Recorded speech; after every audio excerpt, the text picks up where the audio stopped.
Wel, Geraint Jarman ddedodd, mae'n ddiwrnod i'r brenin.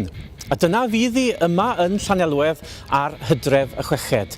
Diwrnod i ddathlu gyda'r annibynwyr a'r bedyddwyr, croeso i bawb wrth gwrs, lle fydd yna gyfle i gymdeithasu, mwynhau, seminarau. Mi fydd hi fel steddfod yma, cyfle i weld y stondinau a'r arddangosfeydd, bwrlwm gwaith plant a ieuenctid. Dewch yma, Hydref y Chweched i Lanelwedd.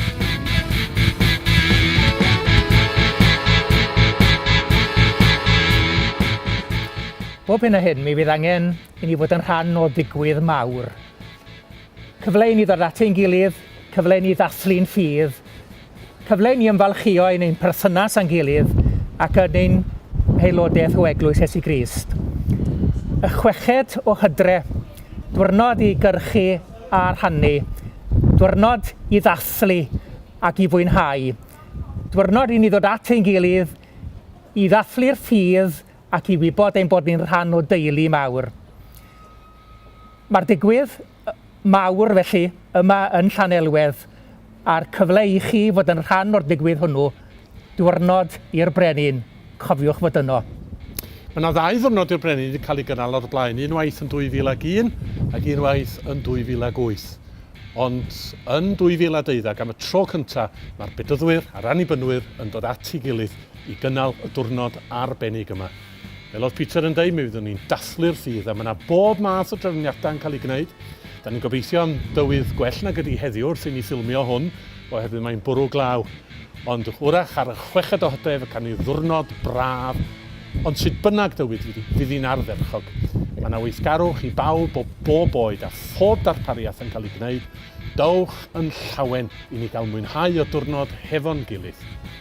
Chweched o Hydref, dydd Sadwrn, byddwch efo ni.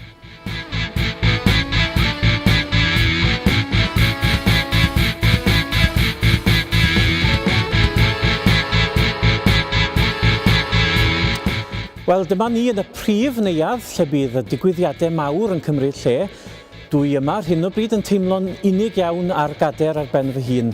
Ond erbyn Hydref y Chweched, mi fydd y lle yma yn llawn cadeiriau a gobeithio yn llawn pobl. Cofiwch, mae yna gader yma ar eich cyferchithau hefyd.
Dewch i ddwyrnod i'r brenin, Chweched o Hydref 2012 yma ar faes y sioe yn Llanelwedd. Mae yna ddisgwyl mawr, mae yna groeso mawr yn eich disgwyl chi hefyd. Mae'r paratoadau a'r trefniadau wedi bod yn cymryd lle. Dewch felly yn lluoedd, dewch yn deuluoedd, dewch yn bobl ifenc, dewch yn blant, dewch yn eglwysi. Llogwch fys, dewch yn eich ceir, dewch yn eich bws mini.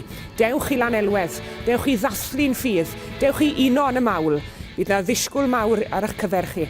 Dewch Hydref y Chweched 2012.